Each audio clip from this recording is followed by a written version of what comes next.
की अगर प्रदोष पड़ती है, बहुत ध्यान से सुनना महाराज, सोमवार की प्रदोष पड़ती है तो शंकर भगवान कैलाश पर निवास करते हैं।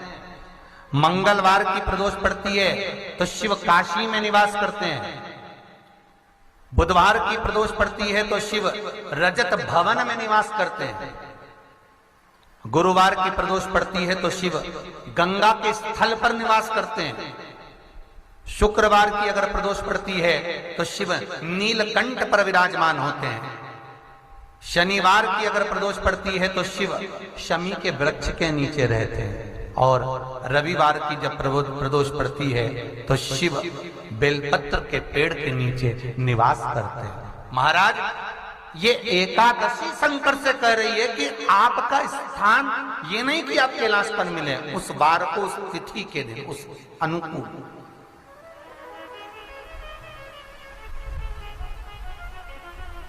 हमारे यहां कहते हैं सोमवार की जो प्रदोष पड़ती है वो इच्छा पूर्ति करती है।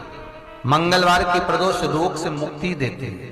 बुधवार की प्रदोष कामना की पूर्ति करती है। गुरुवार की प्रदोष शत्रुओं का नाश करती है। शुक्रवार की प्रदोष सुख और शांति देती है। शनिवार की प्रदोष संतान का सुख देती है। और रविवार की प्रदोष जो काम दुनिया में कोई नहीं कर सकता वो अचूक फल की प्राप्ति रविवार की प्रदोष करा देती है। महाराज, ऐसी प्रदोषों का नियम वर्णन किया चाहिए। भगवान कहते ठीक है, तू थोड़ी देर खड़ी हो। एकादशी सम्मुख खड़ी हुई।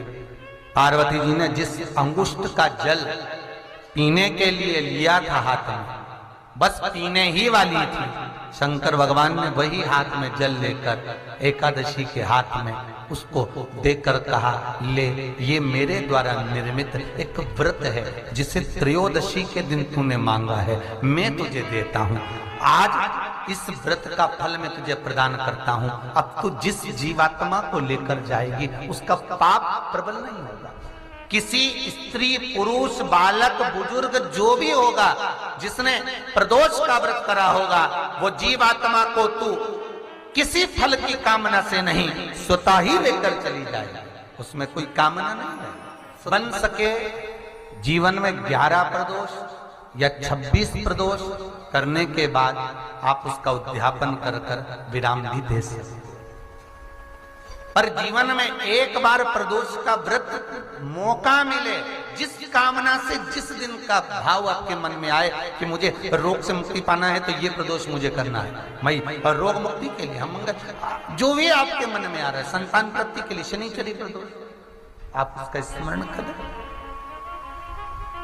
फिर लिखा शिव महापुराण में, बड़ा सुंदर लिखा वेदव्यास जी ने, मान लो आप प्रदोष का व्रत नहीं कर सकते,